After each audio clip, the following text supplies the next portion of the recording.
紧急电报，林长官，3个方面均已失守，我已把部队收缩到藤县县城。现在敌人已经进行了2个小时的炮火打击。你现在还有多少人呢？不到3000。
的侦察机。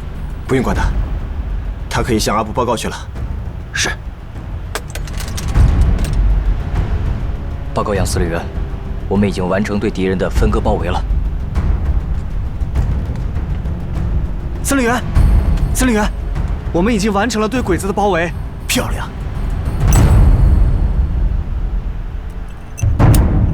进攻！是。目标：峡谷内日军，快速攻击！预备！发！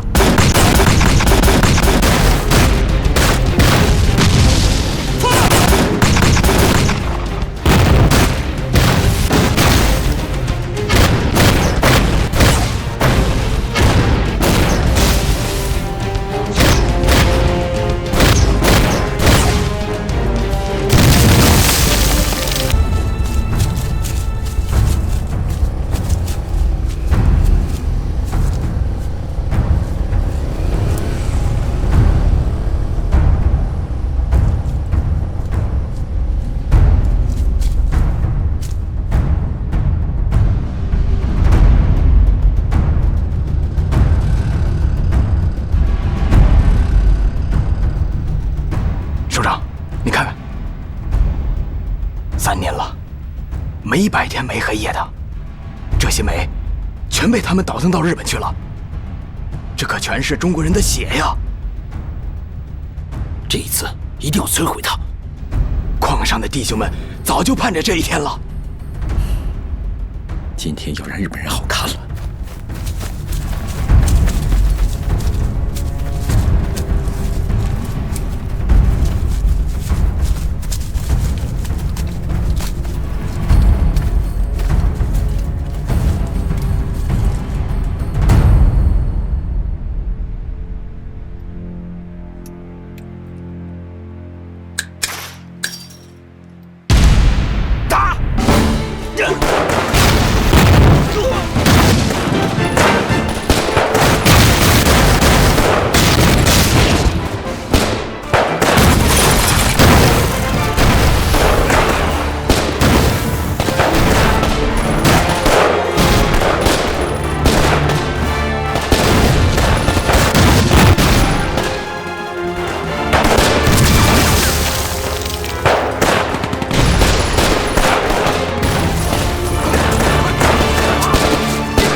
快！这还有2杆枪，迅速打扫战场！那边好，快撤离战场！快点儿！快走，快脚下！快！都快点儿！快跟上！快！迅速撤离！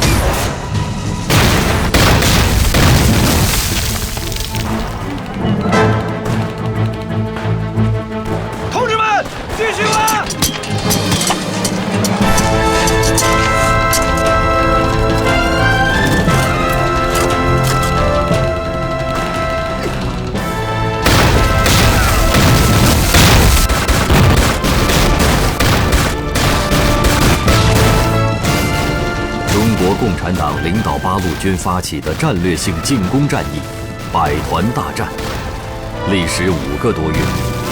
仅在前3个半月中，共进行大小战斗1820余次，攻克据点2990余座，歼灭日伪军46000余人。此役，八路军伤亡17000余人。百团大战粉碎了日军的囚笼政策，迟滞了日军南进的步伐，打破了日本逼迫国民政府投降的图谋，有力地支援了国民党正面战场，极大鼓舞和坚定了全国人民夺取抗战最后胜利的信心，打出了中国共产党和八路军的声威。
这一仗打得不错，但也不要只顾着高兴了。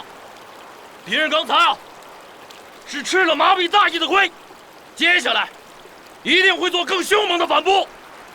大家要做好打硬仗的准备，打扫战场，快！打扫战场！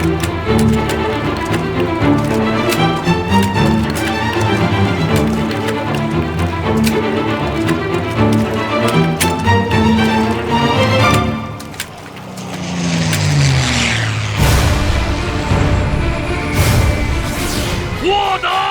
我打！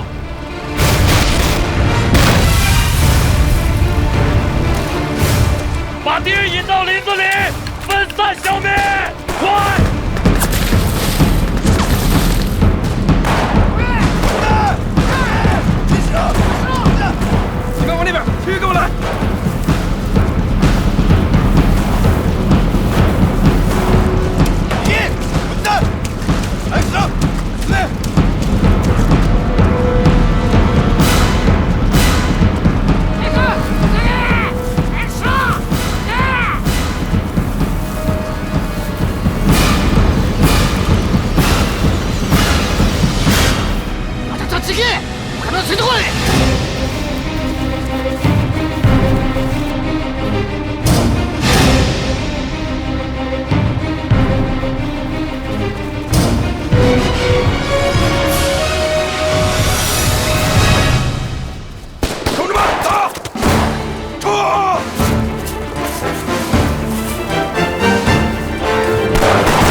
别开！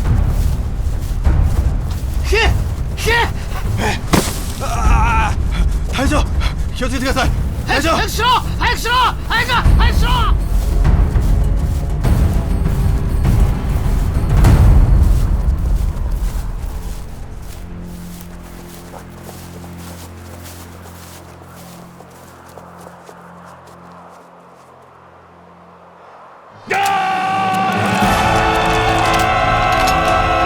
潭口阻击战打响了海南人民抗击日寇的第一枪。在此之后，冯白驹领导的琼崖独立队不断发展壮大，并最终成为华南琼崖纵队，达7700余人，对敌作战2200余次，歼灭日伪军5800余人，解放海南岛近1万人口，为全国抗战的胜利做出了重要贡献。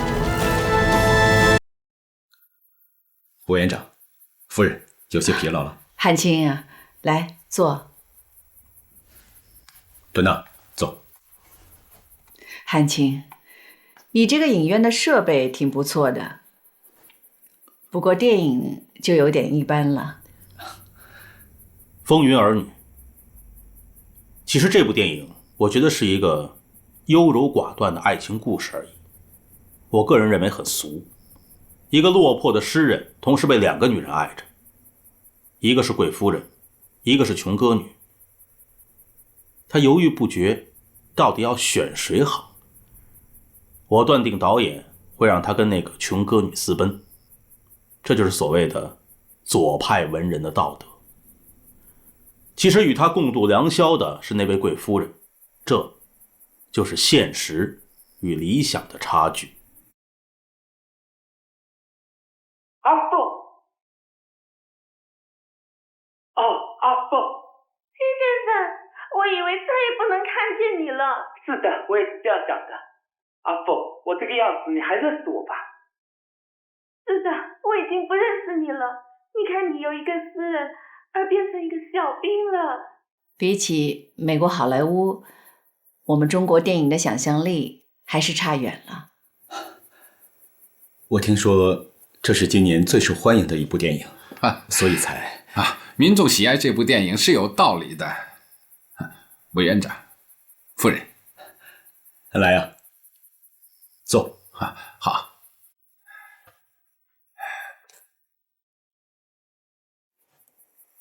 因为这部电影生动地讲述了一个浪漫气质很重的中国青年从迷茫到觉醒的过程。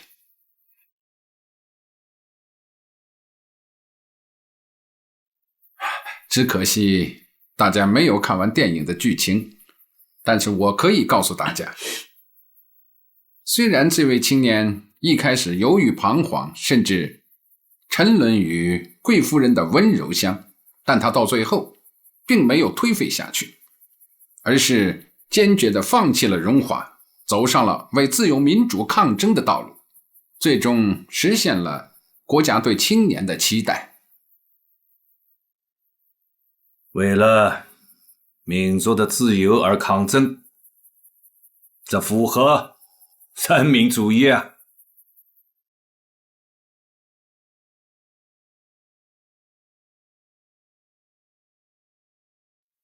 我说安庆啊，南京你就不要去了。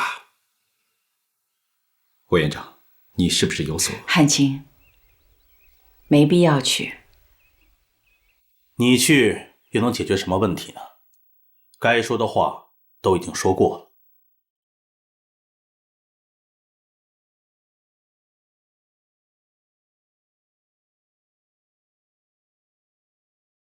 薛亮决计陪委员长赶赴南京，只有一个目的，就是告知各级将领，我们这次西安之举没有伤害委员长之恶意，也没有争夺权力之野心。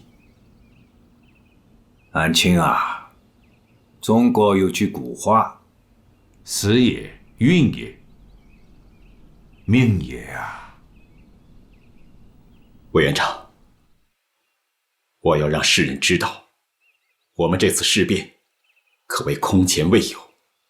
我去南京的意义也就在于告诉后人不要效仿，他们也效仿不了我张学良。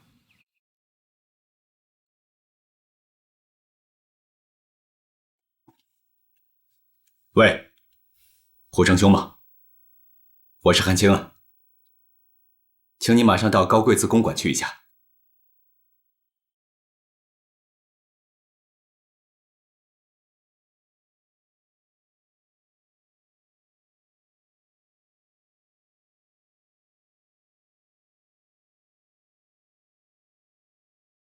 汉卿呢？世情冷暖啊。通过这件事儿，让我看清了一些人。什么人是真心跟着委员长，什么人是假意跟着委员长。有这么灵验呢？你说那汪精卫，本来在德国养病，可是一听说委员长出事了，马上打电话给何应钦，急着要回国。他回来干什么？火中取栗，都是学良惹的麻烦。抗日到底！抗日到底！处决蒋介石！处决蒋介石！抗日到底！抗日到底！处决蒋介石！处决抗日到底！处决蒋介石！抗日到底！处决蒋介石！处决蒋介石！抗日到底！处决蒋介石！抗日到底！处决蒋介石！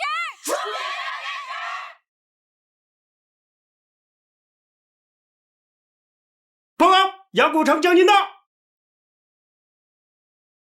副司令，胡成兄，委员长马上就要回南京。这么快？昨天宋子文收到东北军及西北军高级将领的联名信，要求只有中央军撤出潼关，才放蒋先生走。是这个道理啊！他们不撤军，一定不能放蒋委员长走。情况有些复杂了。听说西安城里那些东北军少壮军人也在蠢蠢欲动。这要是真的闹出什么事情来，可有悖我们的初衷啊！那就听副司令的。还有，我要陪委员长回南京。这行吗？我已决定。报告，委员长和夫人的车子已经停在门外了。胡成兄，你要有两手准备。东北军，副司令，你再想想，这么做太草率了。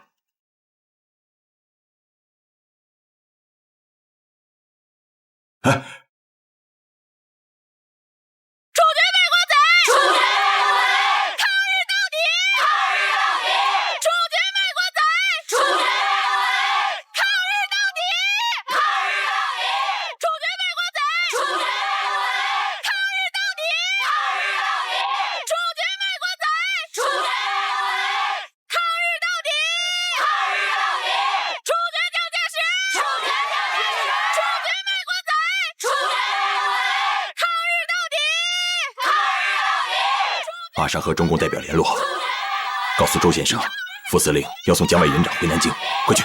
是。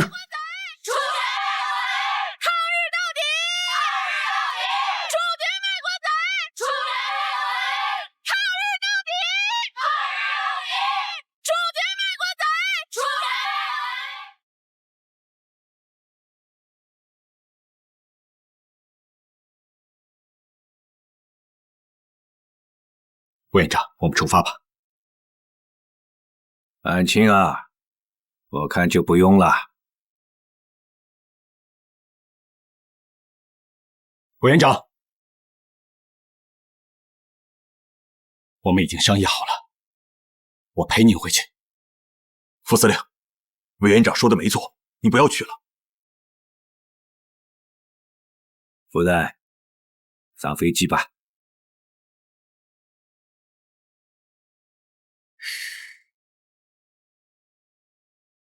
傅成兄，保重。副司令，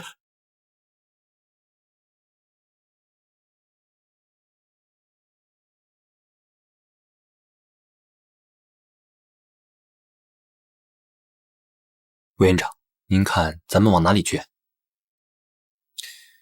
先飞起来。是。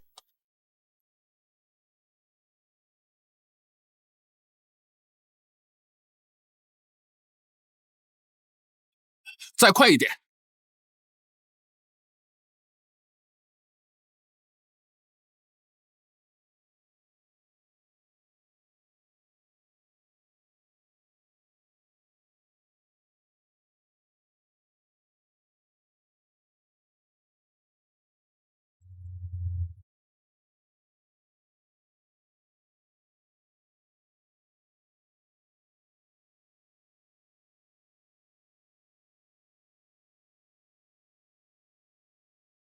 杨将军，汉卿他人呢？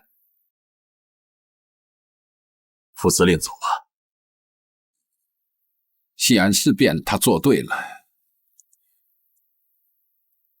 去南京他做错了。后人就算知道有个西安事变，他们也永远不会知道蒋介石和张学良之间到底发生了什么？这其中种种波折和内幕，当局者迷呀，旁观者就更迷了吧。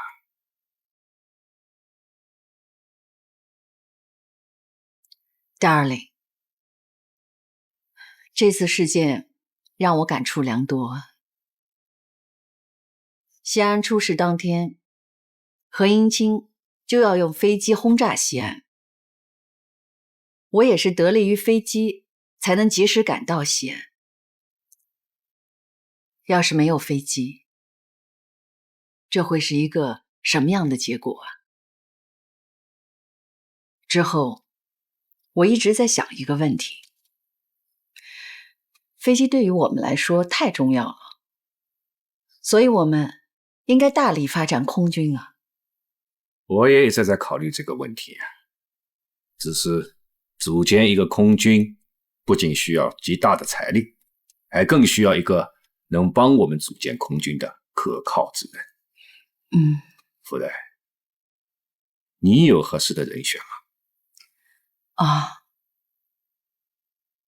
这个人比较难办啊。他不仅要对飞机感兴趣，而且也得有足够的能力啊。我已经有合适的人选了。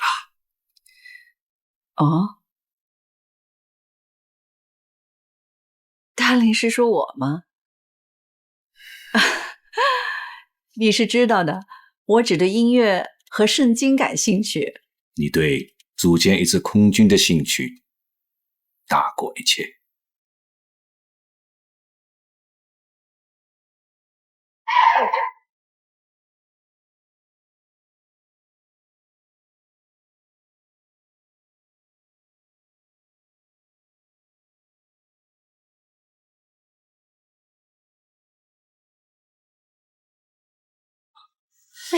蒋先生，蒋先生，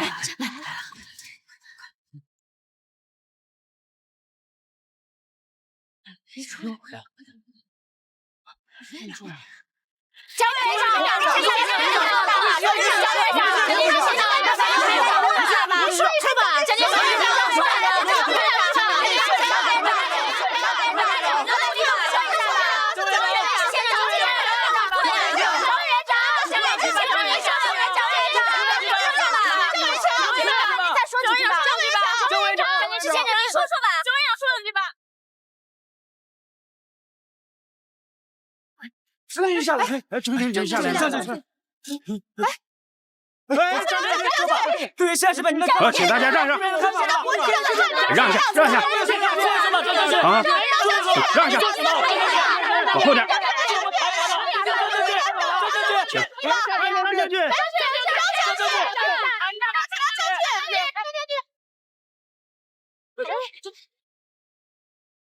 1936年12月26日，蒋介石搭乘的美龄号飞机抵达南京。第二天，蒋介石发表了对张杨训词，一方面冠冕堂皇地表示自己绝不计较个人恩怨，而另一方面又要求张扬绝对服从中央之一切决定。就在全国上下对蒋介石的宽容大加赞赏之时，张学良被送上军事法庭。下面宣布审判结果：罪犯张学良，由于你伙同你的部下挟持了最高领袖蒋中正，所以你犯了重罪。下面我宣布对你的宣判：你要服刑10年，剥夺政治权利5年，摘取他的领章。是。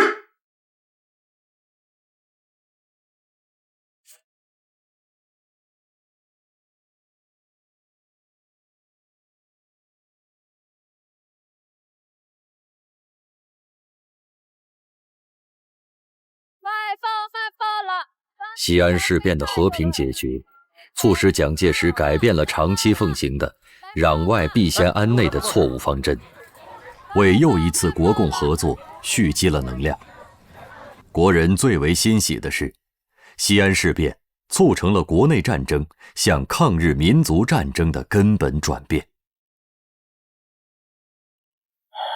看来在西安，我是应该阻拦你啊。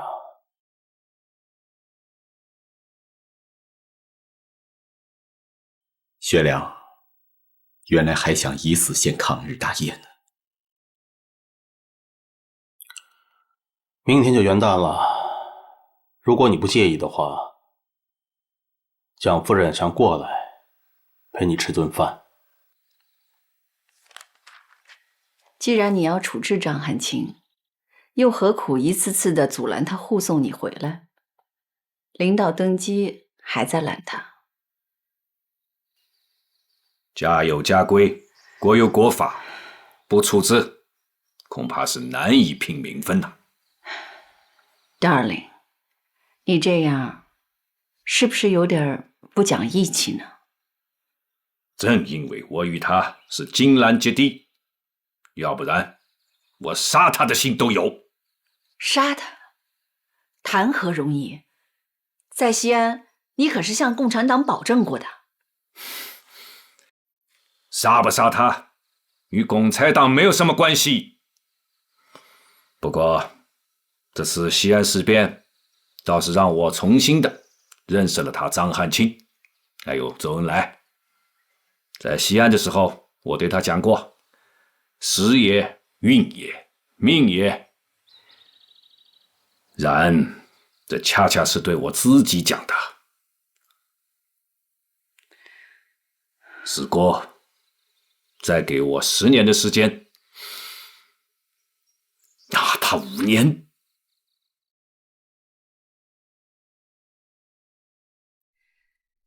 女士们、先生们、亲爱的同胞们，我们已经有了10年的内战经历，在这期间，国力都耗费在内战上面。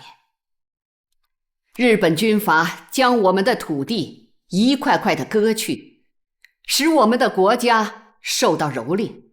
救国必须停止内战，而且必须运用共产党在内的全部力量，以保卫中国国家的完整。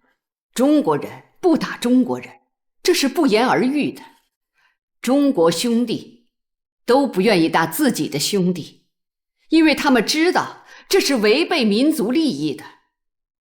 一切内战可以并且应当友好和平的解决，内战必须不再发生，和平必须实现。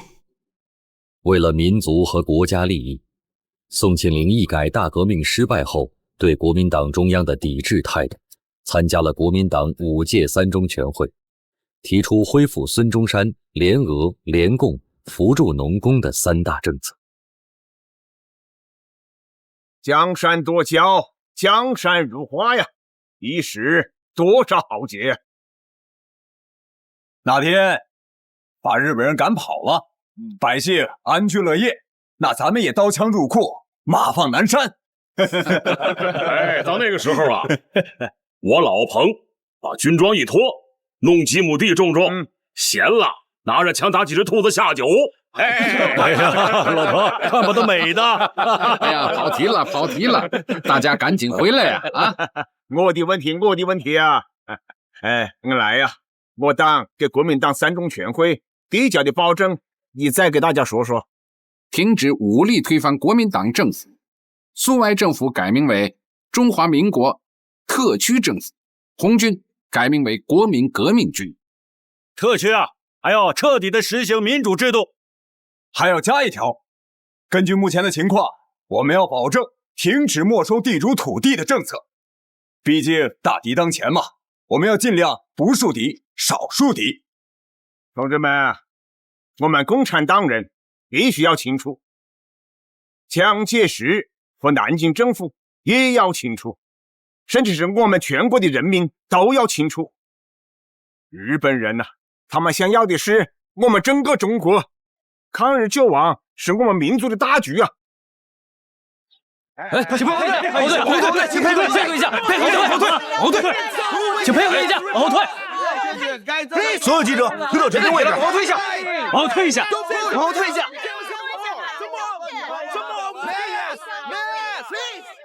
钱主任，夫人，你不是说汪精卫夫妇的轿子已经上山了吗？怎么还没到？哦，我马上去看看。夫人，我们去迎迎他。这个会议非常重要，大家务必要做到精诚团结。万长兄，委员长，近来倭寇对我平津两地的社会治安进行袭扰，还搞什么演戏？你是怎么看的？千钧一发，民族危亡啊！全国民众要求救亡图存。今天我又收到了一些省市人民团体要求抗日救国的电报，余湘愿意请缨杀敌。万长兄啊，作为军人，你一向是身先士卒，不愧是我辈的楷模。我听说在西北军连级以上的官兵姓名你都叫得出来。委员长过奖了。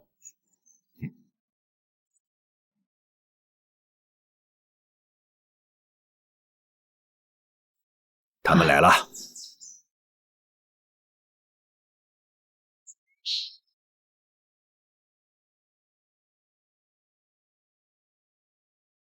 赵明兄，一路辛苦啊！欢迎。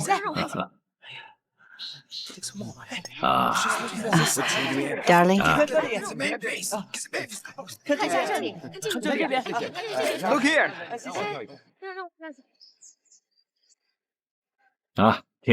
请入座吧。好啊，你在这儿，快点，上去。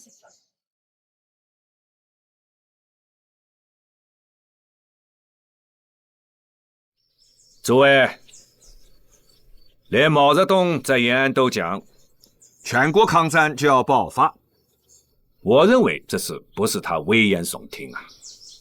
因此，我已经邀请了中共方面的代表周恩来、林伯菊、博古等人到庐山参加军事国防会议，就是想听听他们的意见。而今天先邀请大家在这里开一个座谈会，也是初衷于此啊。谈谈也好。最近，日本人在丰台和卢沟桥一带频繁演习，这不是个好兆头。我看见美国报纸上说，现在北平的气氛有点像918前夕。丰台和卢沟桥是中国的地方，为什么会有那么多日本驻军啊？为什么会在这一带演习呢？那是李鸿章代表清政府和德法美日等11国签订的辛丑条约中规定的。中国呢，应该允许由诸国会同酌定数处屯兵驻守，以保京师至海岛各地无断绝之虞。这些不平等的条约，我中华民族一定要废除。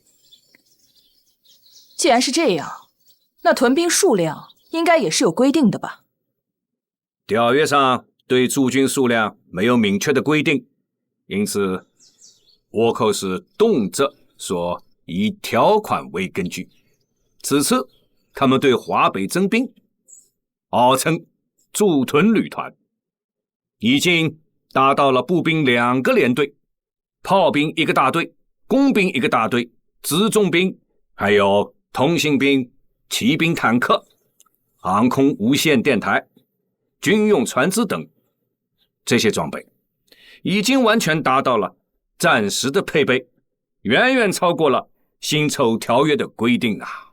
敌人的动向明显是冲着北平和天津来的。共产党提出全民一心，共同抵抗日本侵略，我们应当考虑。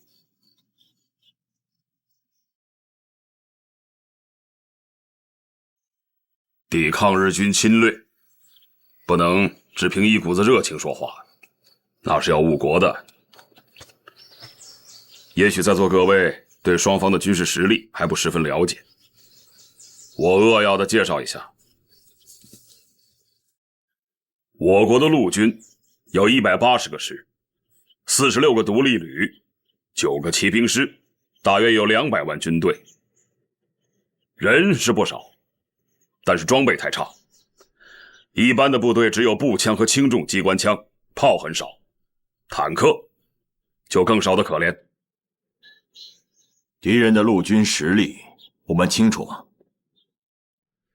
日军现在大约有40余万的兵力，可是能够征集到部队的壮兵就有450万人，其中200万人受过军事训练。这兵员我们也不缺啊，4万万人口，动员起来还打不过小日本1万万人吗？副委员长，您是带过兵打过仗的人，您也应该知道，现代战争不光止于陆军，要有海军空军协同动作，这一点我们就更比不上日本了。从军舰上面来说，他们是我们的30多倍。那飞机呢？日军有2700架飞机啊。我们的空军号称有600架飞机，但是只有305架能够参战，而且配件和燃料还要靠进口。一旦打起来，日军肯定会封锁我们的港口，怎么飞啊？日军的空军是我们的9倍，如果打起来，我们的制空权就全让日本人掌握了。以何部长的意见，我们不能对抗日本，只能举起双手投降了。我并不是那个意思。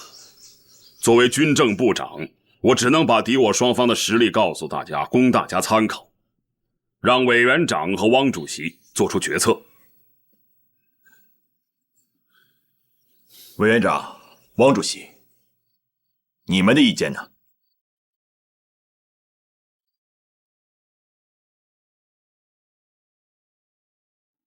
日军近来在北平一带频繁演习，他们想干什么呢？我看是想重演一次918事件，但他们这回恐怕是难以得逞的了，因为中国人民已经有所觉悟，因为中国共产党和他领导的队伍已经准备好了。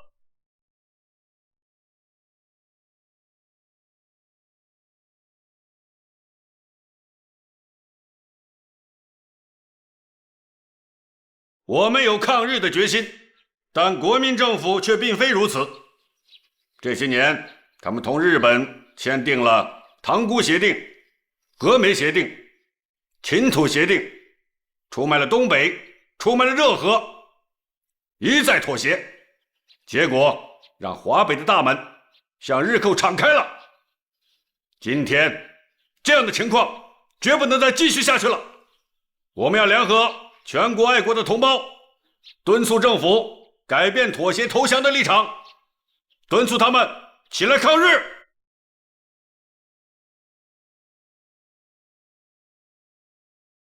报告，周副主席电报啊。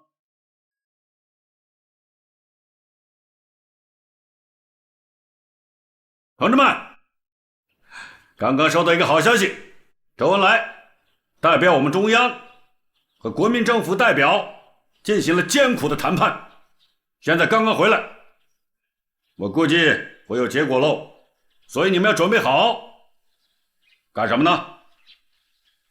杀日寇，上前线！杀日寇，上前线！各位，你们知道吗？现在部队的情绪啊，十分高涨啊。可是最近呢，老蒋的口气是有点偏了。怎么回事啊？这次我和建英同志去西安跟他们谈判。总的来说呢，国民党代表顾祝同、张冲同意我们党的统一战线，同时我们也商量了两党合作的事情。但是他们提出了一个条件，他们的条件是毛泽东、周德必须出国。哎，出国好啊！哈哈，如果去德国，我还故地重游了呢。他们想得很周道。哪里呀？他们只是对我好，要照顾我，知道我从来没有出过国，让我出去好好的开开眼界。他们的险恶用心是让共产党失去对红军的领导，我们拒绝了。顾祝同见我们态度很坚决，他们又说可以再考虑。但是他们犯了一个实质性的错误，他们口口声声说容共，心里头却是反共、排共。他们想利用战争消灭共产党，这一点我们必须注意啊！这太过分了。我们是国共合作，不是招安。就算是招安了，也得给饭吃嘛。还吃什么饭呢？他们连国内都不让我们待了。还有一件事情我要向中央汇报一下。经过我们多方面的努力，斯大林同志已经同意蒋经国一家人回国。近期蒋经国还是回杭州。我们帮他儿子回国，他要送我们出国，这就算是礼尚往来吧。他可以不仁不义，我们还是要仁至义尽呢。来，叫爷爷，叫爷爷，叫啊，叫啊，叫爷爷，哎，真乖，真乖巧。是啊，真乖。经国，你离开中国多年，未来要花时间好好的研究一下中国的传统道德、哲学和文化。另外，也要让你的妻子能够尽快的熟悉中国的礼仪和风俗。知道了，父亲。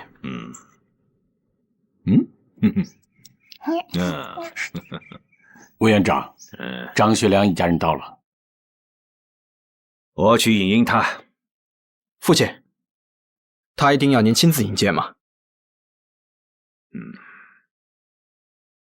经国啊，这个人的关系和父亲是很特别的，无论他是什么，如果没有他，就没有我们今天团聚的日子啦。不，应该说，没有周恩来，就没有我们今天团聚的日子。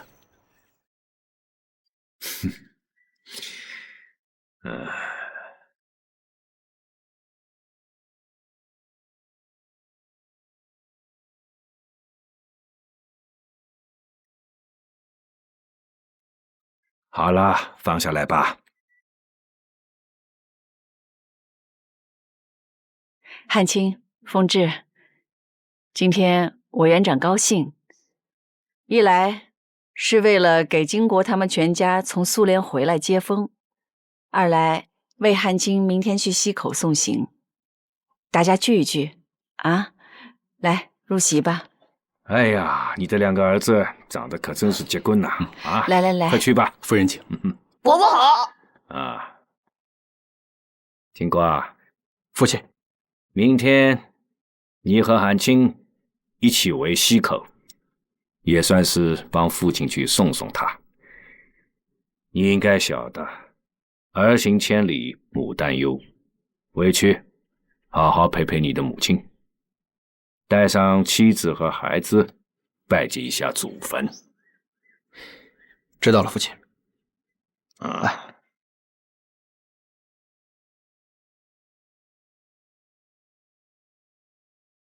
离尘世远点儿也不错。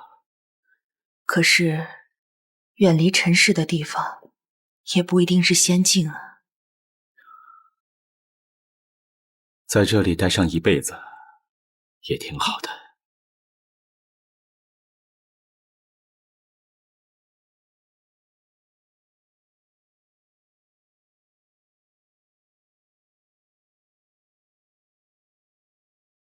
我说大姐，你有小妹的消息吗？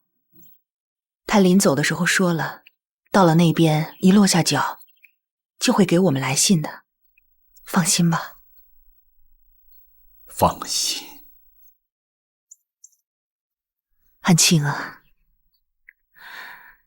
当初小四走的时候也是好心，他是真的想为张家再多保一个后代。蒋介石授意戴笠，把张学良软禁在了浙江溪口的雪窦山招待所。自此，张学良完全失去了人身行动自由。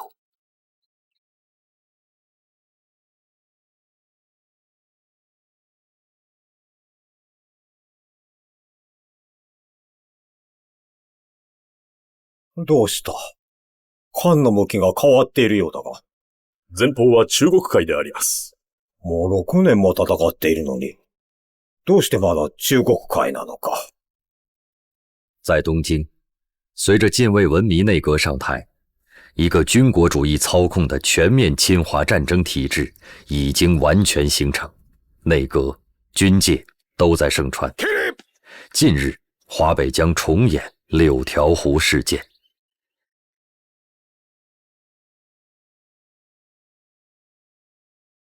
大本営は焦っている。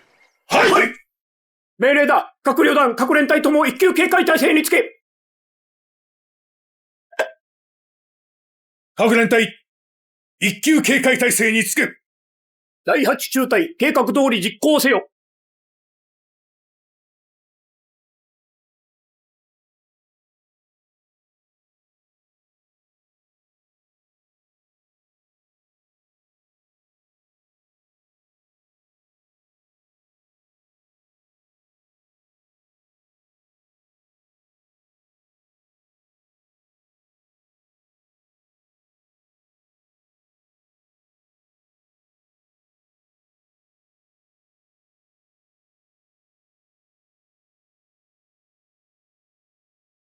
召喚殿、兵の集合完了しました。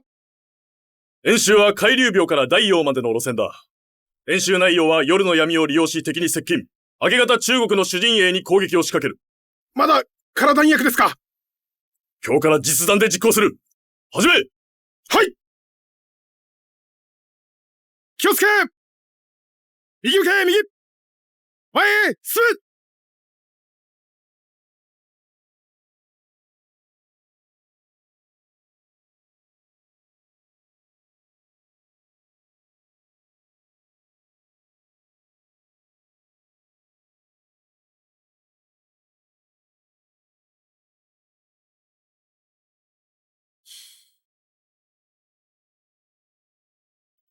他们很少在夜间演习啊。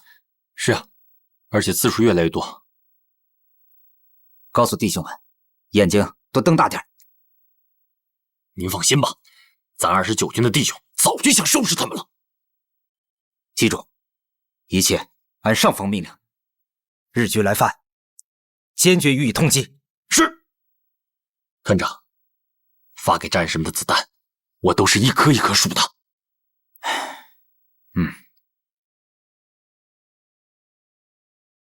告诉弟兄们，都盯紧点。是。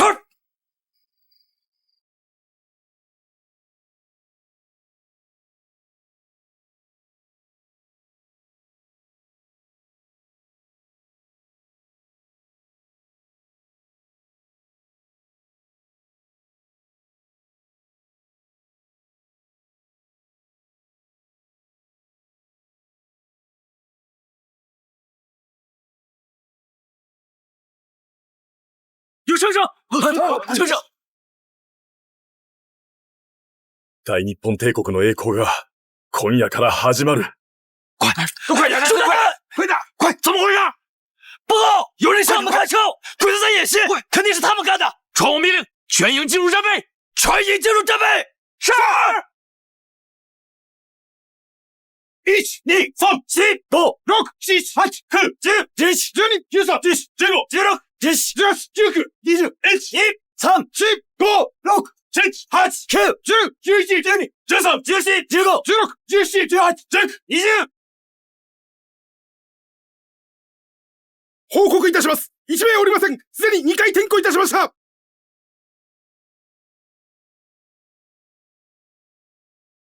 連隊長殿、10時30分、中国軍が演習中の第8中隊に発砲。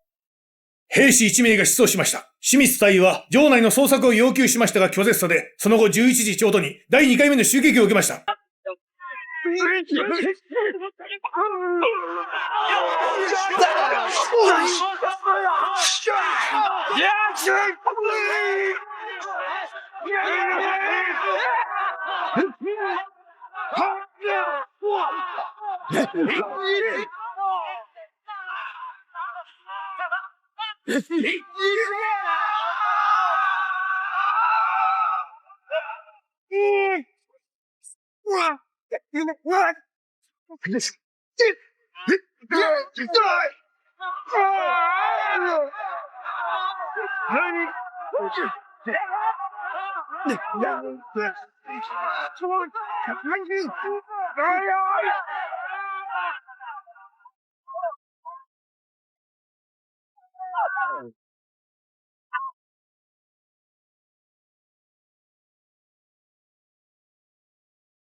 营长，营长，怎么回事？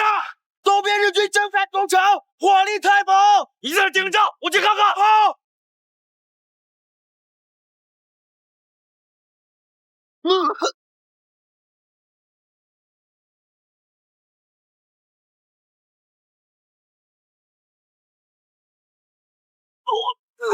同志们，电话！营长，营长，营长，营长，电话！接团长，给我接团长！我是范兵长。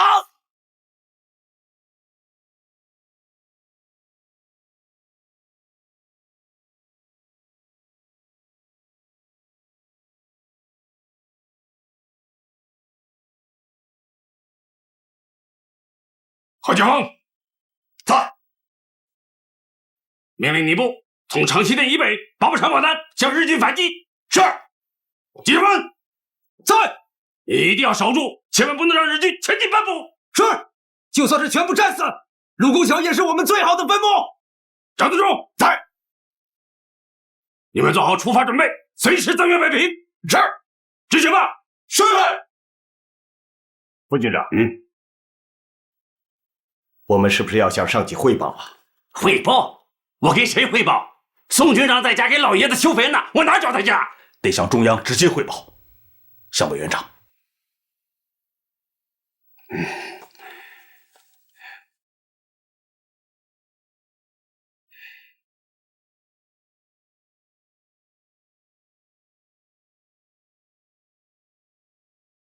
请见罗山，请见委员长。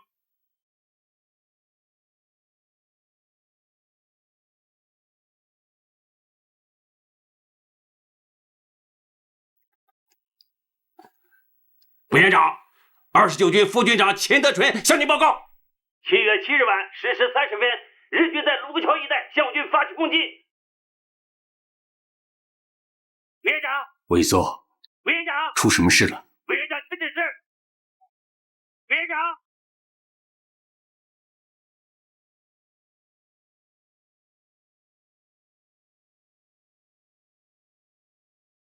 誰からだ？中国駐屯軍、橋本軍参謀長からであります。陽明。包帯付近駐屯の部隊、中国軍に対し進攻せり、中国軍頑強に抵抗し、直ちに敵対態勢を展開。この知らせを他に知っている者は、東京では閣下お一人です。2時間以内に全東京に知らせよ。ただし、内容は以下の通り。我が軍、包帯一帯にて演習中、中国軍が我が軍に対し侵攻。我が軍は交渉を進めつつ、これに反撃せり。はい。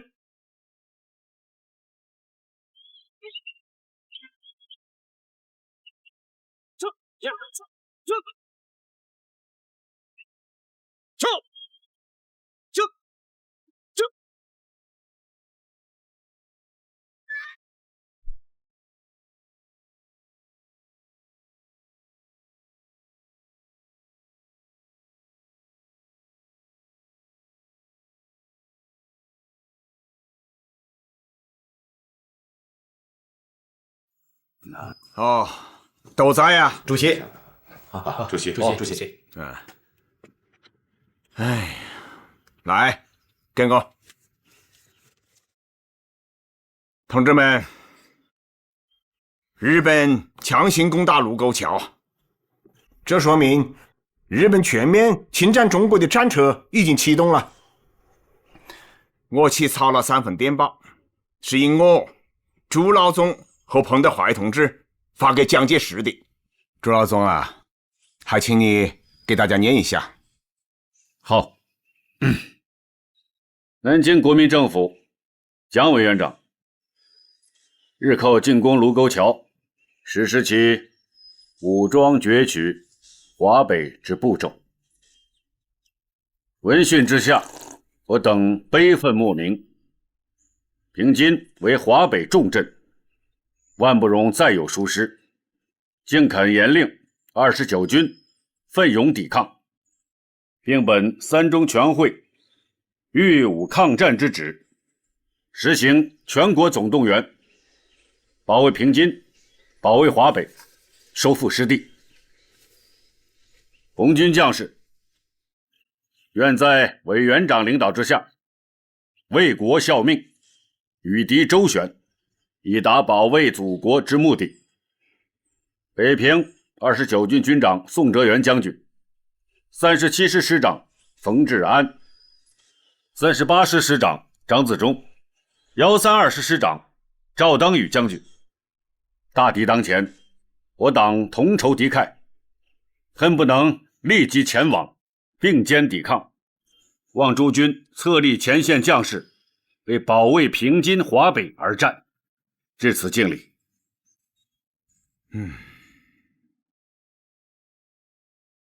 这是我的第3封电报，是以我个人的名义发给天津的南汉城的，希望他能够以红军的名义联络华北各界的领袖，商谈抗日的具体问题。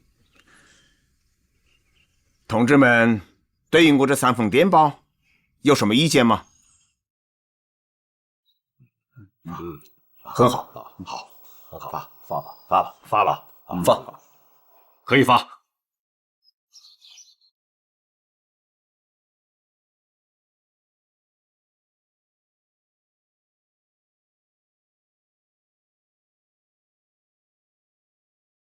卢沟桥事变的第2天，中国共产党号召全国军民团结起来，共同抵抗日本侵略者，让世人感受到了中国共产党人义无反顾的抗日决心。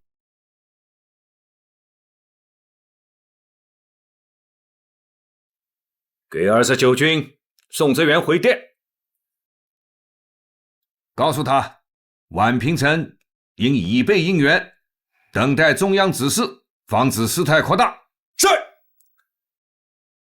英美不会坐视杀口的侵略，先等一等国际上的态度，以静制动。是。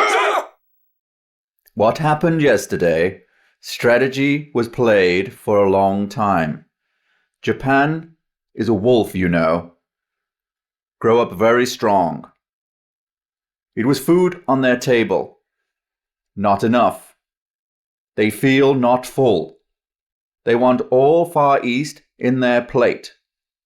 However, we must face reality. So, should we stop Japan?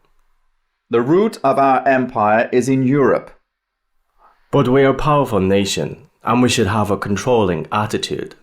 What are they doing, the other countries? At the moment, China is requesting the assistance from America, and America is very, very aggressively going against Japan. We can also support Chinese people, materially and spiritually. But the war between Japan and China won't harm Britain. The much tenacious resistance in China, the greater consumption in Japan. I agree. I will send out an announcement. But the word should not be too heavy. We want not provoke Japanese.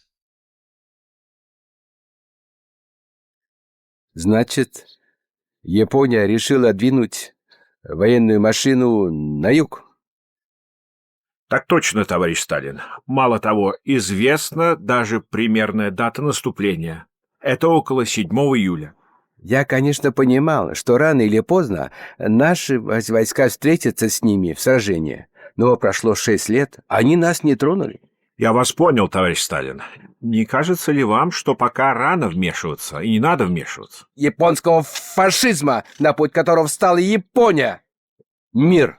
Значит, это провокация против всего мира. И значит, это прелюдия для начала новой мировой войны. Значит, вы полагаете, что восточные фашисты могут легко... Не надо забывать, что 25 ноября 1036 года Япония и Германия подписали антикоминтерновский пакт. Я хорошо помню эту дату. Значит ли это, что мы можем взять часть наших вооруженных сил на Востоке и переместить их на Запад? Вот как раз этого делать не надо. Ни один солдат с Дальнего Востока не должен быть переброшен в другую территорию, и попросить его, чтобы он разузнал поподробнее о намерениях японцев, а также о действиях китайцев. Иначе Восток померкнет. 党中央对于局势的判断是绝对正确的。日本人想要侵占华北，他从而想要侵占全中国。日本人在北平放出风来，想要谈判，这只是缓兵之计。我们千万不能抱有太多的幻想。你们就是要在29军里团结鼓动那些抗日的将士，积极的投身到抗日当中去。是啊，北大学生会正在积极的筹备一次全市的大游行，全力支持29军抗战。太好了！党与人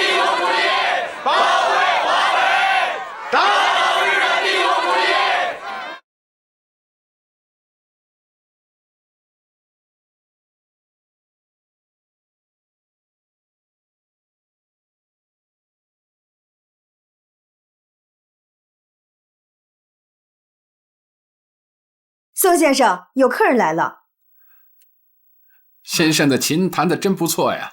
谢谢，请坐。请。好。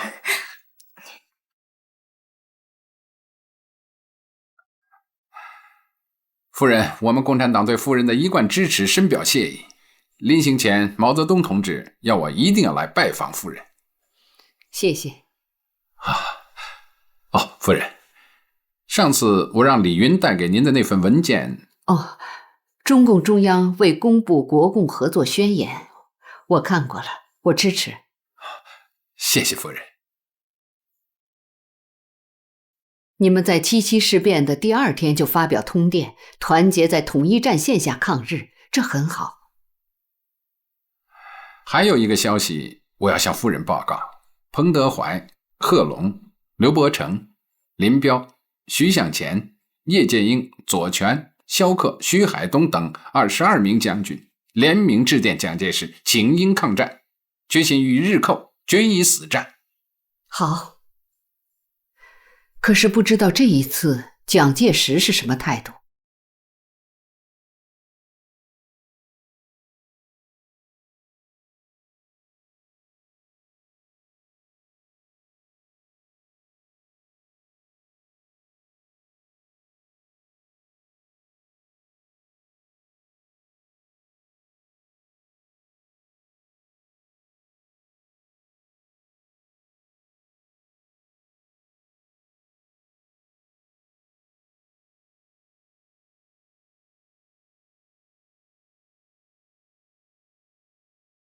长官，日本谈判代表到了。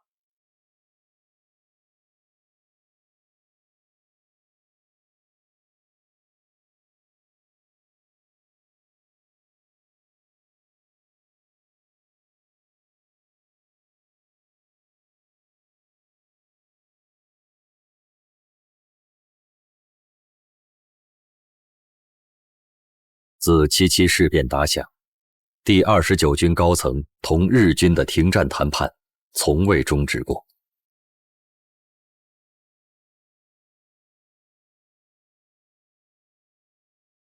今天，北平特务机关长松井太久郎带来的文件是卢沟桥事件现地协定，日方称秦松协定，要求第29军接受打开北平城门、撤退增兵以及禁止抗日活动等无理要求。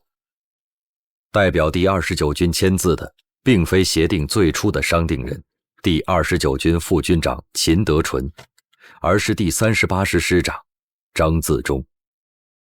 是军长宋哲元托付，是蒋介石授意，亦或是张自忠仗义出列，甘愿代军长副军长一众袍泽，担下这休战的骂名。不屈的张自忠眼里写满了不屈。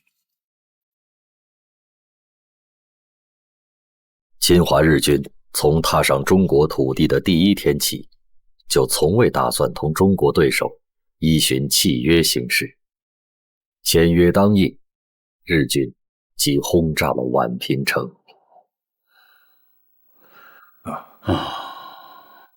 布雷先生啊，北平有新的进展吗？宋哲元在没有回到北平之前，张自忠代表29军与日方达成了协议，共6条。日本提出的是：1. 双方立即停止军事行动； 2. 双方出动的部队各回原防； 3. 卢沟桥由河北省保安队驻守。第38师师长张自忠与日方达成的协议：1. 29军代表向日方道歉； 2. 卢沟桥附近驻军撤退，改由保安队来维持秩序； 3. 彻底取缔抗日团体。备座。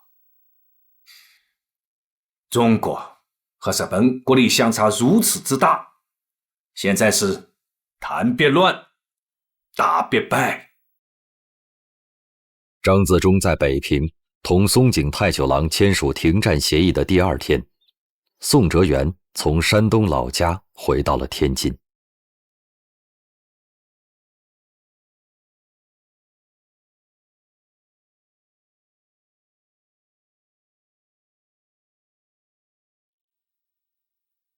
坐。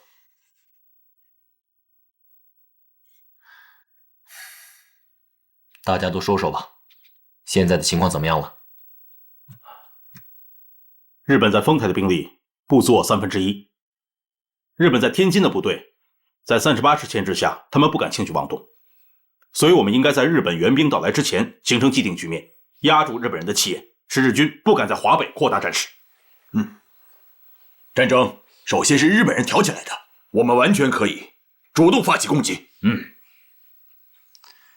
士兵的情绪如何？自从何旅长收复了回龙庙和铁路桥的阵地之后，我们部队将士的士气很高涨。再加上北平的学生到部队来慰问，还有我们各地方物资的捐助，现在我们的士兵想打仗了。军长，打吧！对，军长，军长，打吧！军长，打吧！打吧！不用1个礼拜，我们就可以把日本人赶出丰台。军长，下命令吧。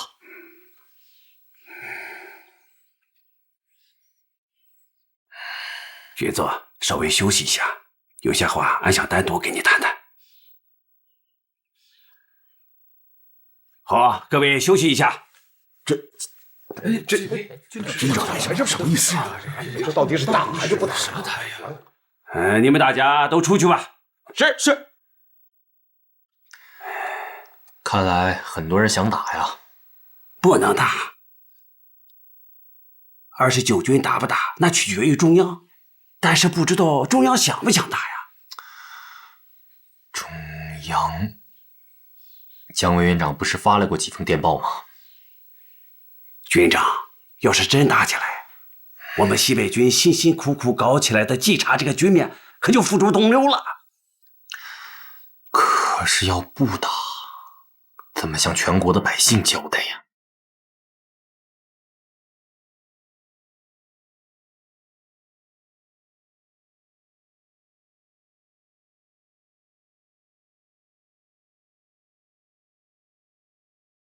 お茶をどうぞ。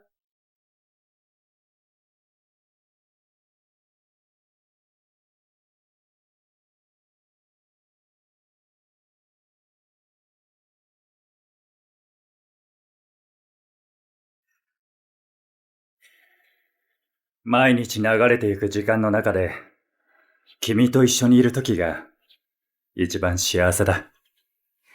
これまで父がうるさかったけど、これからは毎日でも会えるわ。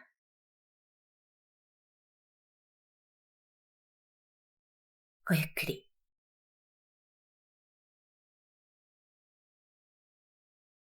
どうして？父の師団が中国に来ましたから。ほう。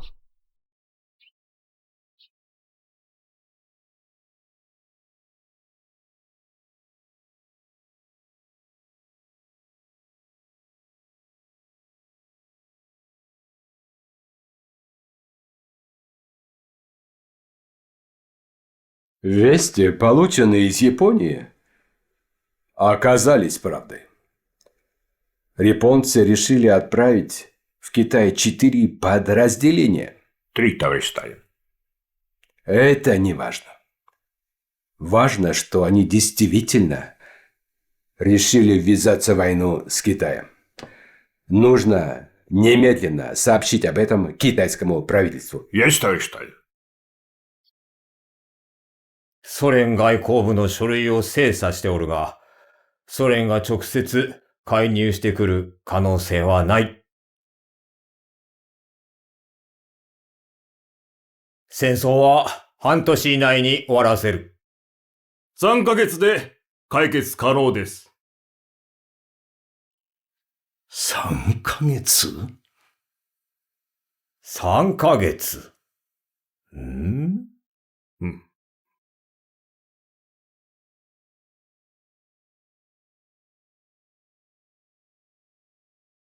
卢沟桥事变后，孰战孰和，几回合下来，日军更坚定了武力征服中国的既定国策。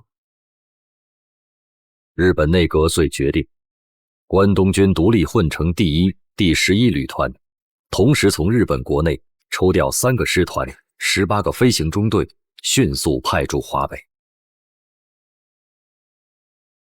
驻朝鲜第20师团火速增援中国驻屯军。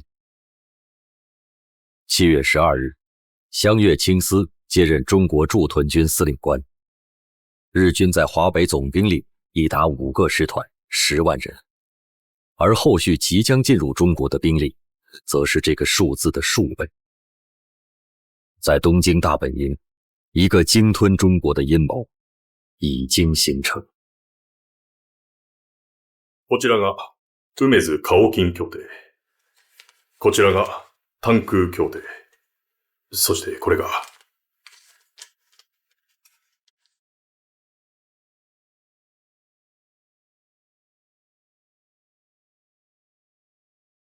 司令官殿。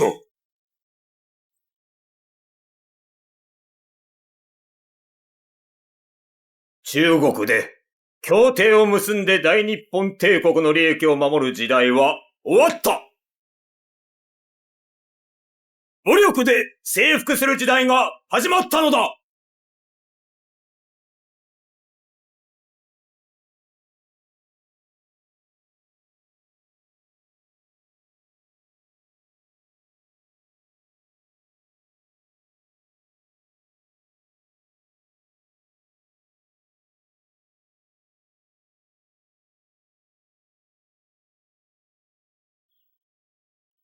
现在已经到了要唤取全国民众自卫的时候了。各位，之前蒋委员长和我讲，他想邀请一些代表上山，就抗日问题谈一次话。所以今天我和蒋委员长联名，邀请了全国各大学校长、教授、各阶层代表、各社会团体领袖和新闻界知名人士。下面首先有请蒋委员长讲话。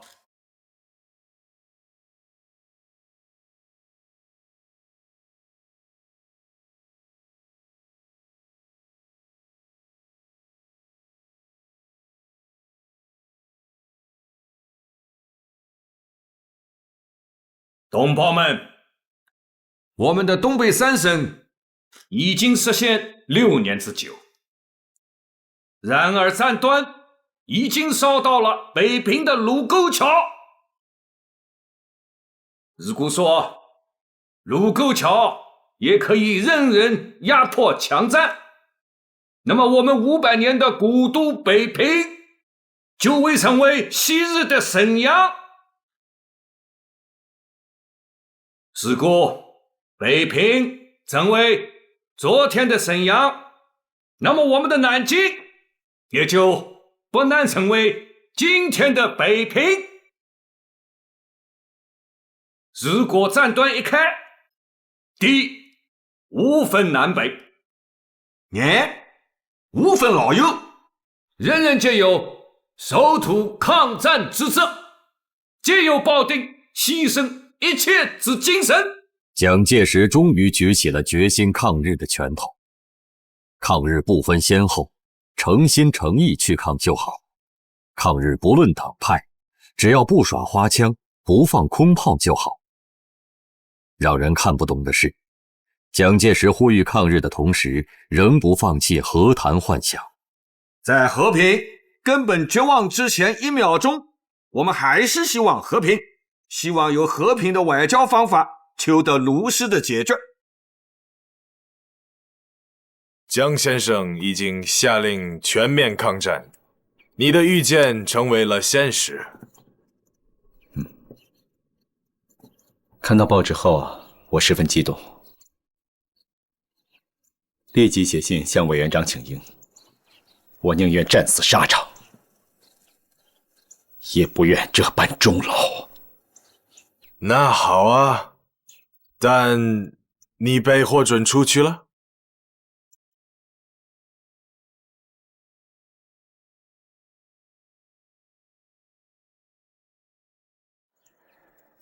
Just my wasteful thinking, he saw petty-minded, which exceeded my expectation. He indeed is not a good person.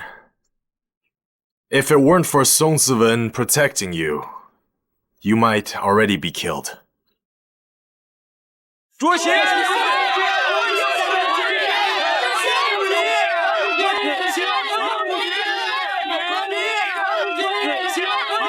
同志们好啊！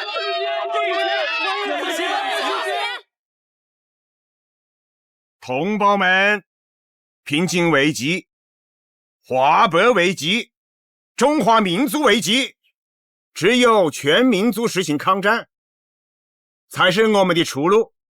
我们要求立刻给进攻的日军以坚决的反击，并发动民众共同抗击侵略者。一切的红军战士，一切的共产党人，一切想抗日的革命者，我号召你们沉着地完成一切的准备，随时准备出动，到抗日的最前线去。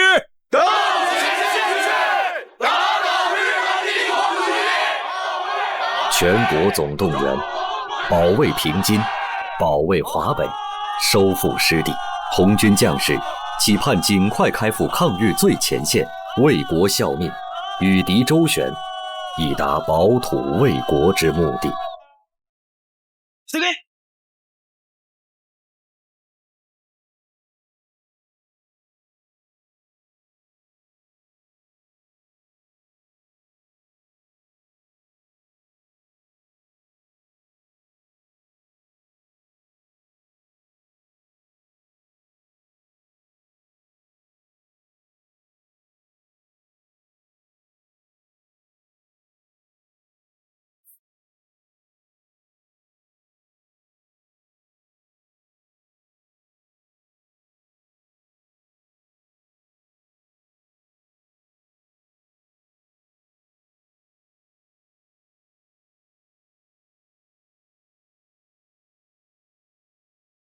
军长，日本关东军大批调动。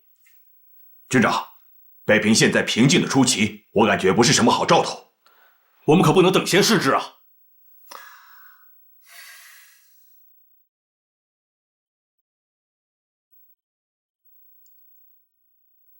委员长派雄兵过来了解情况，昨天晚上跟我谈到了后半夜，他表明说上面是有抗战打算的。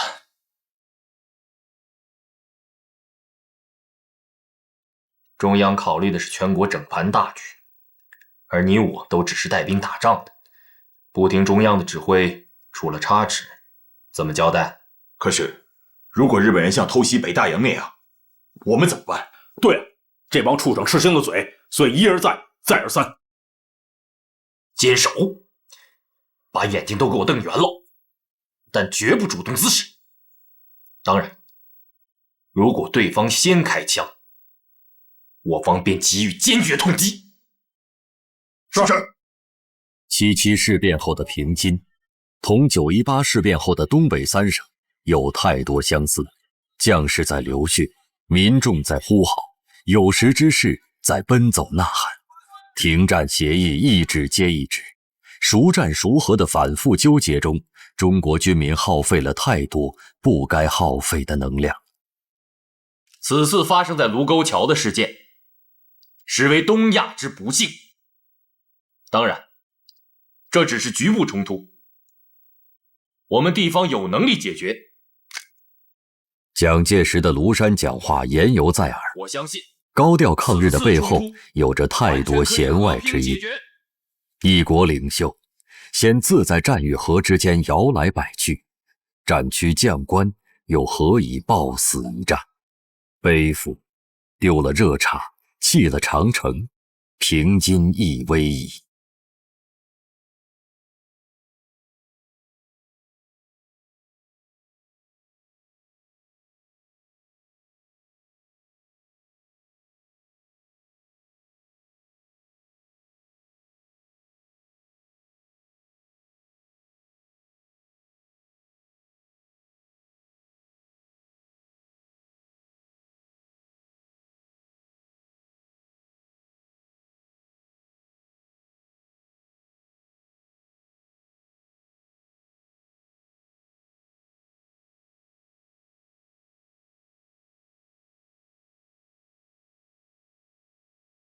我们的电话线坏了，要沿铁路检查线路。电话线坏了，检查可以，但不准出站。不出站？我们的电话线万一是在站外坏的呢？站外？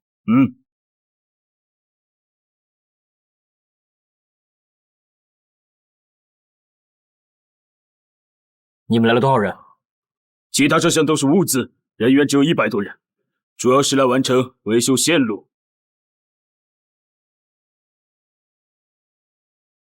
出站可以，但不能上街。好的，谢谢。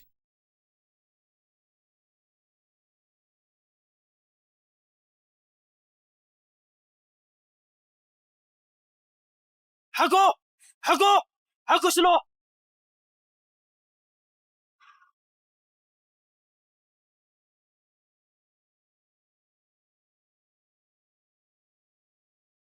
马上给我停止行动，要不然发生冲突，责任全在你们。根据塘沽协议，我们日军有权利使用平津县的港口和铁路，我们为什么要停止行动？你们立即撤出，否则后果自负。我现在代表朝鲜驻屯军20师团司令官小矶国昭正式通知你，中国驻军必须在30分钟内撤出廊坊车站，否则一切后果由中方负责。你还有没有信用？7月25日，日军对驻守廊坊的第38师第113旅发起攻击。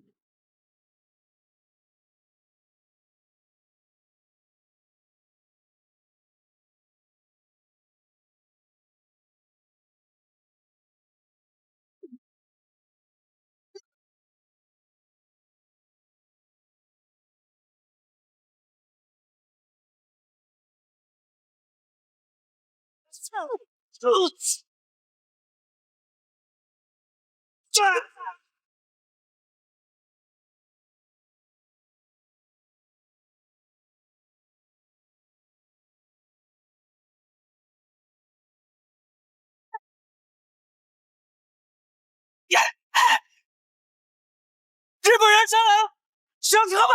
是，快！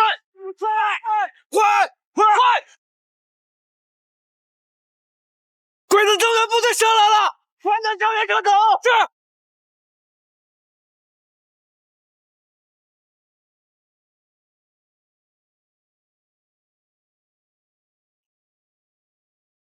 撤！快撤！快向5星方向回应！快撤！7月26日，廊坊失守，北仓、杨村等车站相继陷落，平津铁路交通中断。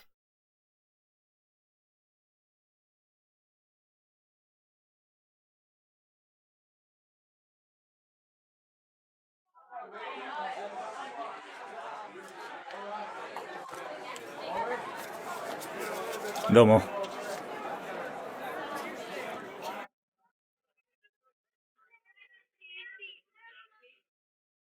ようこそいらっしゃいませ。宮崎様はどこですか？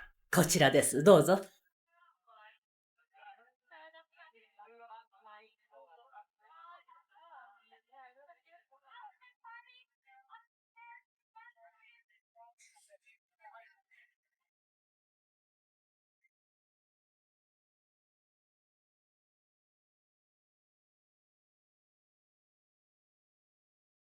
I have a good news. Hitami Osaki was appointed to be the cabinet consultant to China. I heard the news from Kitokawa. His chief, Yokaki, might be the foreign minister. I will be going to China. Do I need to go? Only me. After the North China incident, the highest Soviet authorities got worried about the attitude of the Chinese government against the war, and this will be determined by Stalin's decision to aid China. I guess the full blue war with China will break out. Do you have something else to say?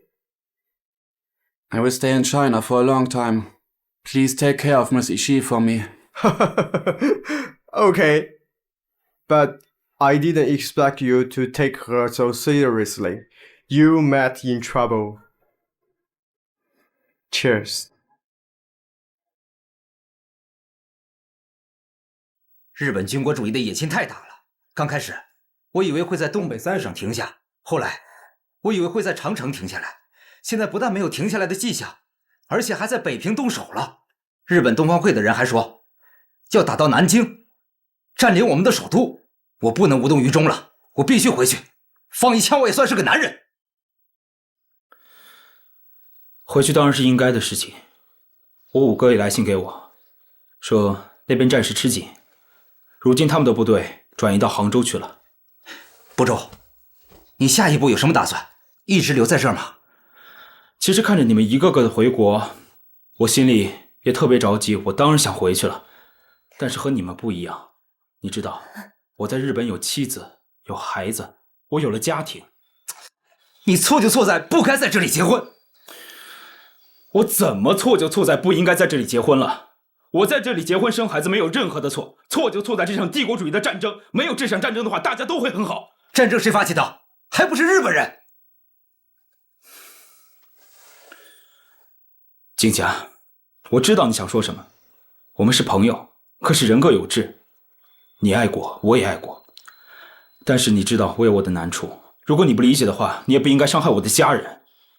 你知道的，英子她是背弃了家人才和我在一起的，做到这点非常不容易。好吧，不周，保重吧。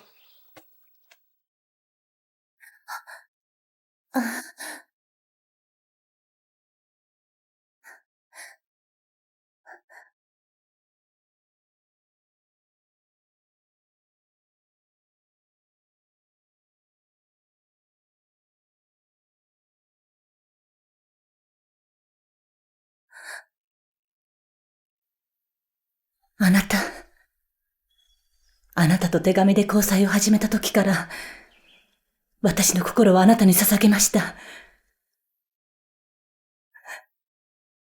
どこへ行っても、あなたと離れません。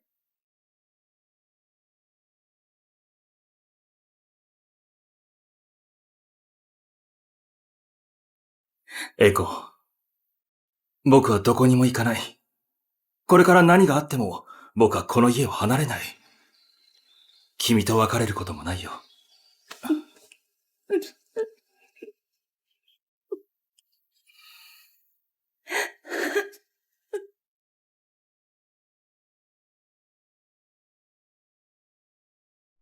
敌用载重车30余辆，载兵500名，企图由广安门强行入城。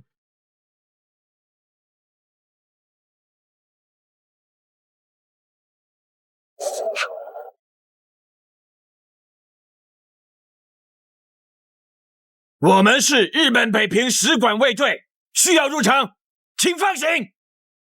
告诉兄弟们，做好一切战斗准备。如果他们要硬闯进来，与我们强行交火，关上城门，打都措手不及。是。快！没有上级的命令，任何人不准进城。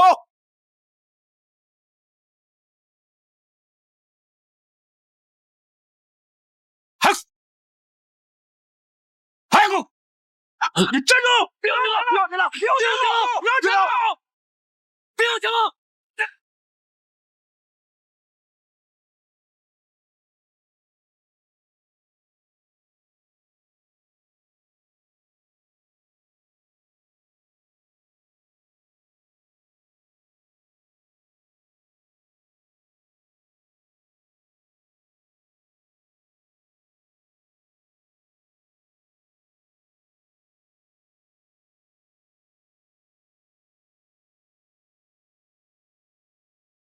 打！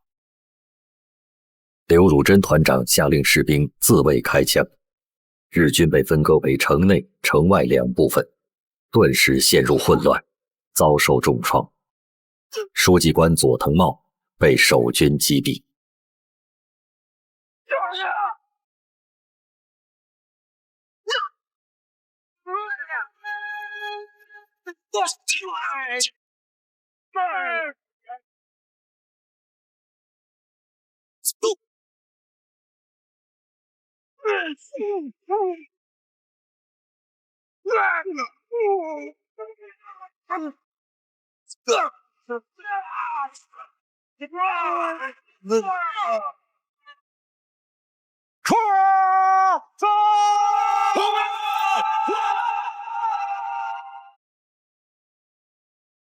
日军以广安门事件为借口，无理要求29军全部撤离北平。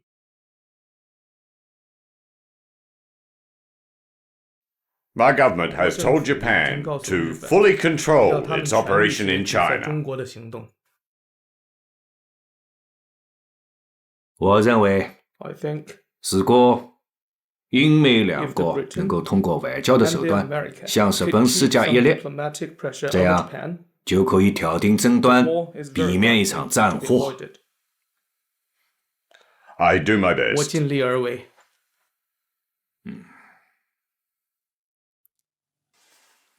贵国是9国公约的发起国啊。 The Nine Power Treaty is initiated by your country.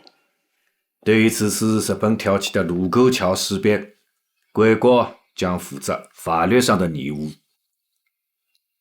You should shoulder the legal obligations for the Marco Polo Bridge incident. 而且美国向来是主张和平与人道主义的。 America has always advocated for peace and humanitarianism. 所以从道理上讲，你们肩负着制止日本这种侵华扩张行为的义务啊。 So from a moral standpoint, there should be another obligation to stop the Japanese from expanding their invasion. I'll do everything I can to help. Thank you for your hospitality. 我会尽我所能，感谢您的款待。 Lady, Thank you. goodbye.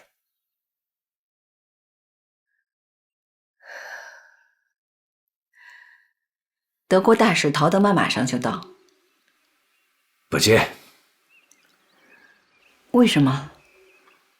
因为日本现在的强大已经让这些所谓的大国都不敢去招惹了。他们周围的选择隔岸观火。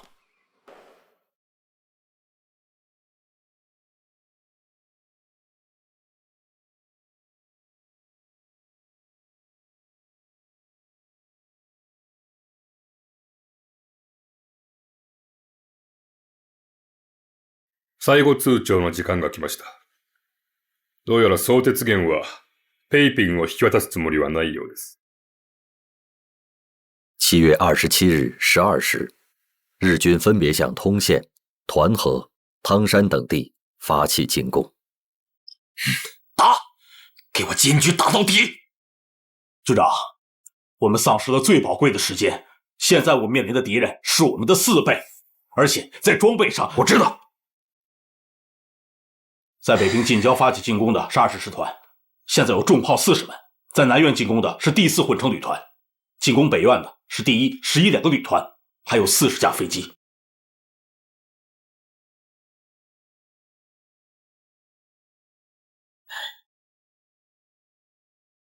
29軍軍部はすでに城内に撤退し、南園の中国騎兵9種と超東部も撤退しました。今は南園に東林閣軍事訓練団の大学生しか残っておりません。 何人ぐらいだ？せいぜい数千人でしょう。戦闘能力はありません。全国から来て軍事訓練を受けた大学生です。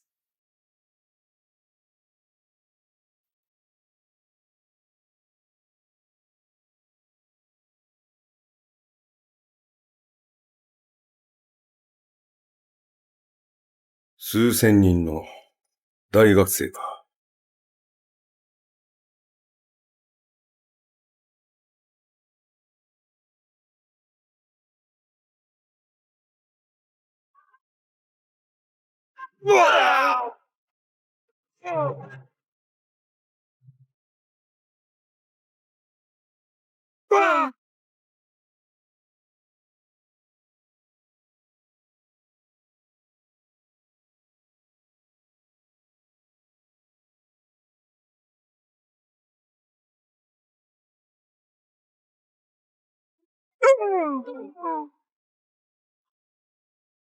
打！快往这边打！注意，打！快！军部，收到指挥打！军部，收到指挥打！军部，收到指挥打！指挥打！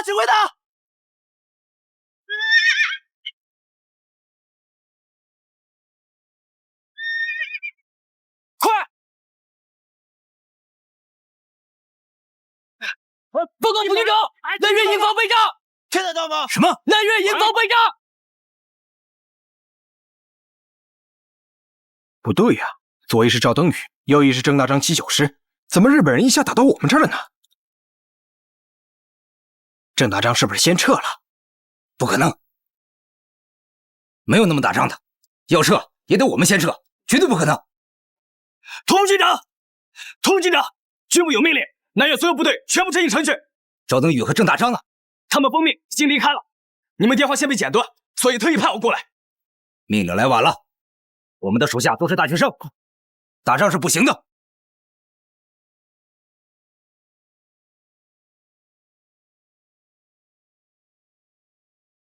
副军长，下命令撤吧。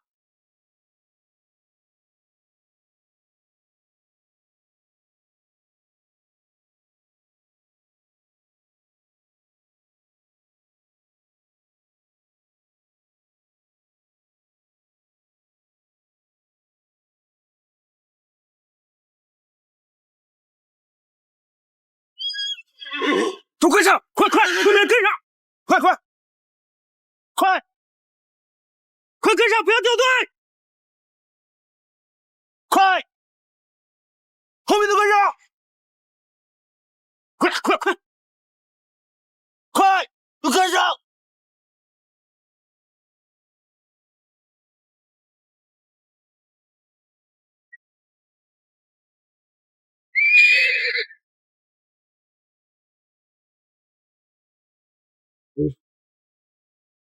早く望遠鏡をくれ。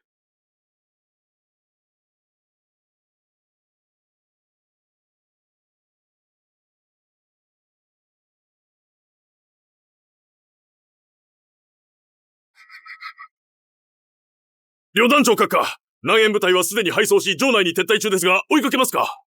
いや、その必要はない。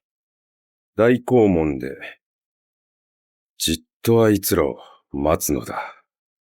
中国では、慌てる者は道を選ばず、と言うではないか。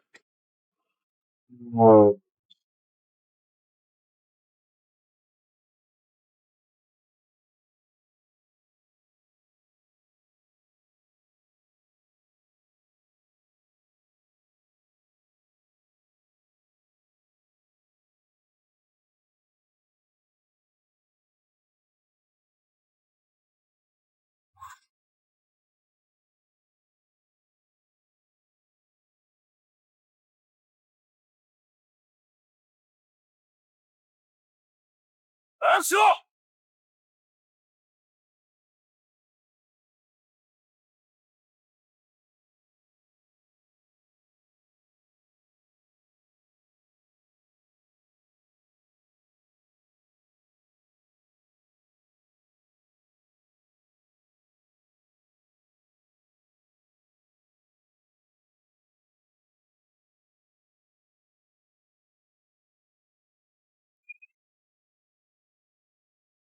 快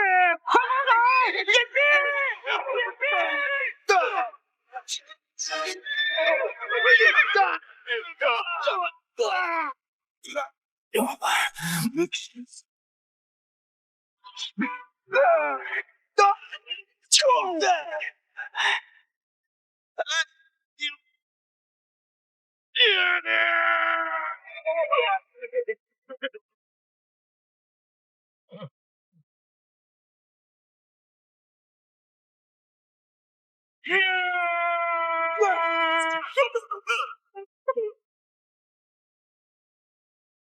隐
第29军副军长佟麟阁是国民党在抗日战争中捐躯的第一位高级将领。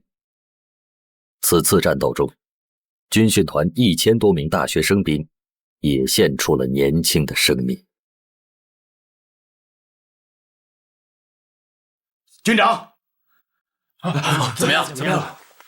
怎么样了？37师被分成了几段，骑兵师也败了。还有呢？佟麟阁副军长和赵登禹师长在撤退的时候遭到日军袭击，都殉国了。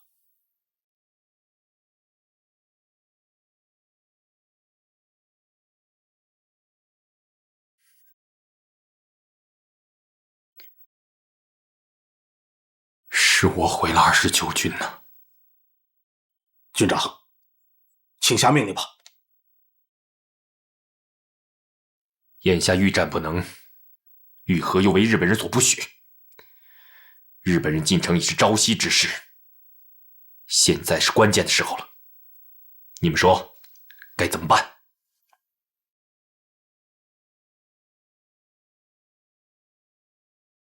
军长，之前签停战协议的是我留下死守北平，城在我在，城破我亡。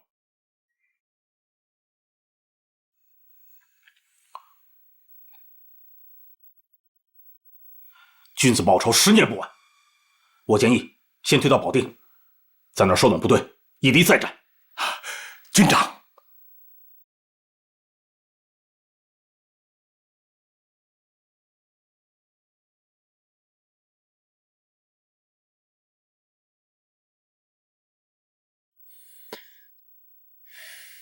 命令部队从门头沟顺序撤出。1937年7月29日，日军长驱直入，开进了门户洞开的北平城。他们在古老的紫禁城中肆意践踏，趾高气扬的日本人好像要让全世界知道，这座中国的千年古都是他们的囊中之物。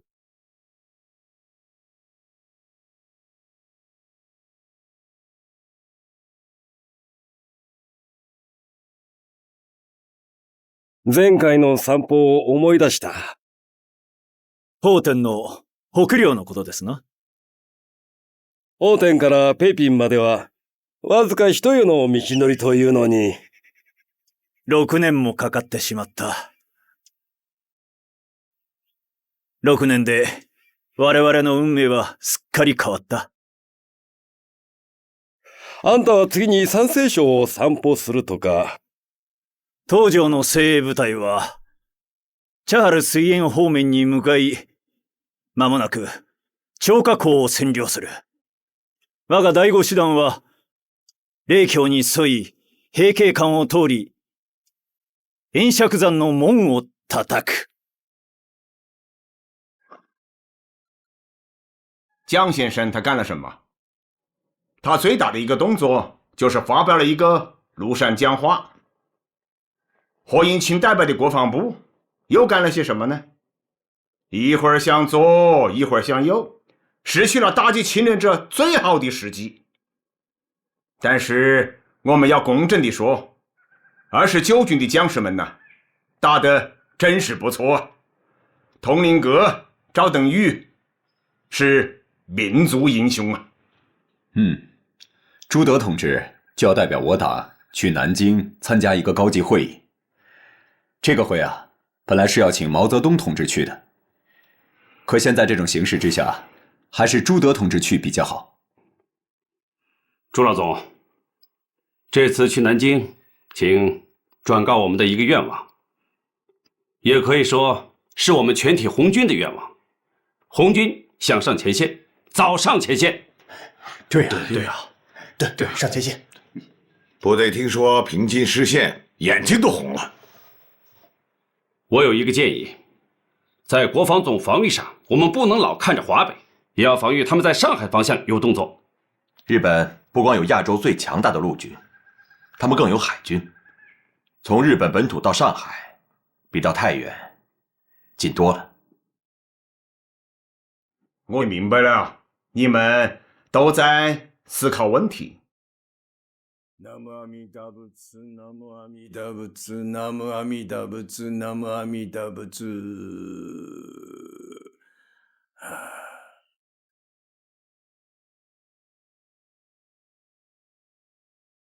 どうぞ。いやー、すっかり綺麗になられて。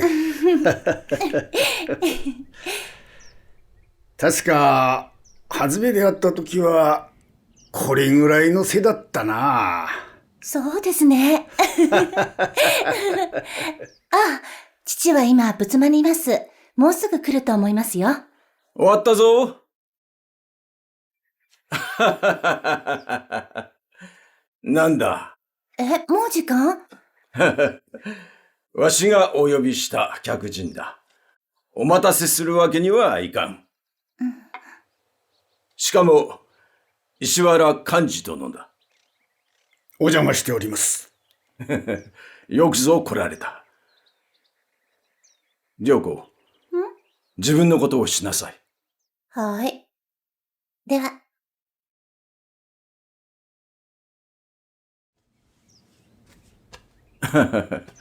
まあ楽にして。新座は苦手です。わしも同じだから。今日私をお呼びになったのは何か。宮中からの噂では、陛下がわしをお呼びだとか。一体どういうことかな。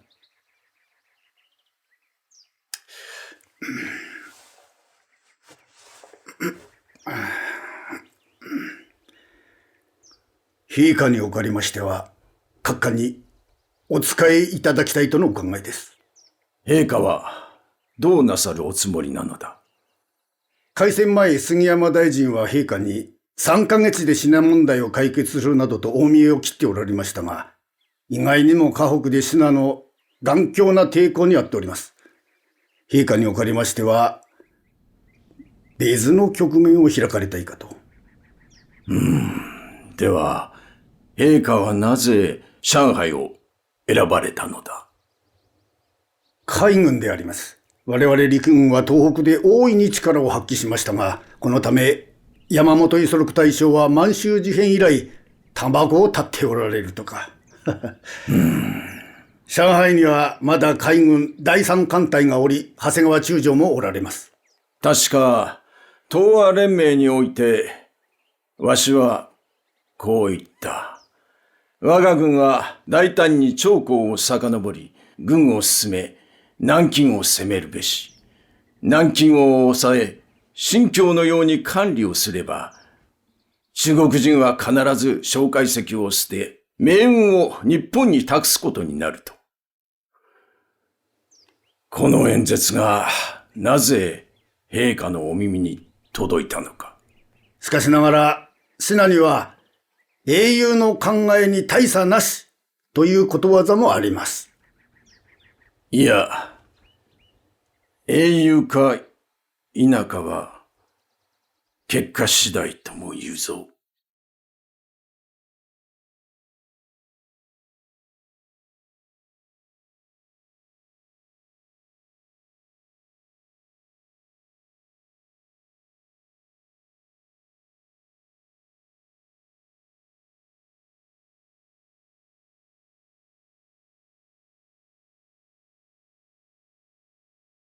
7月25日から8月7日まで、閣議により、軍部からの33個提案を可決いたしました。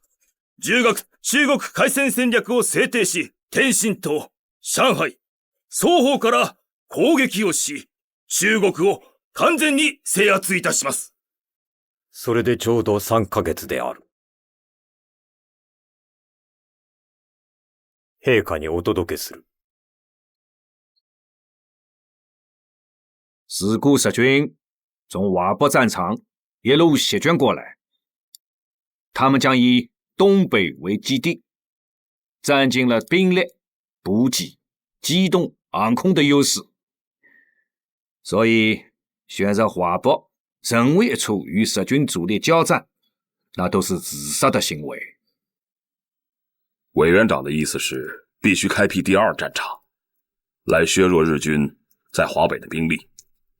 从战术上讲，从上海、南京到武汉、重庆一线，山峦叠嶂，河川密布。那么日军在进攻的时候，他们的机动部队势必受到很大的牵制，所以开辟华东战场是有道理。不仅如此啊，华东战场一经开辟，我们就可以占据全国战场上的战略主动权。可是，一旦以华东作为主战场，势必将我们军的主力抽调到华东和华南。这样一来，华北和西北就只剩下阎锡山的晋绥军和共产党的军队了。阎锡山一向与中央若即若离，现在再加上羽翼日趋丰满的共产党，结果如何，确实难以预料啊。现在大敌当前，只能希望阎锡山以党国利益为荣了。